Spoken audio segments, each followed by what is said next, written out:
si kwa sababu nimetenda mema kuliko wengine ndo iwe sababu unitende mema namna hii. Yani kama dhahabu umening'arisha na kuniweka juu, sikuwa na sababu za kukushawishi ni upendeleo tu.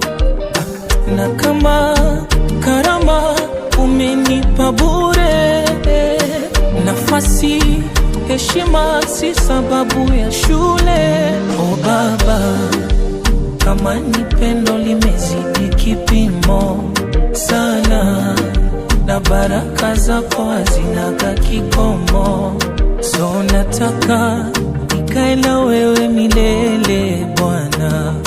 Mimi nataka nikae na wewe milele Bwana, nikae na wewe Bwana milele yote.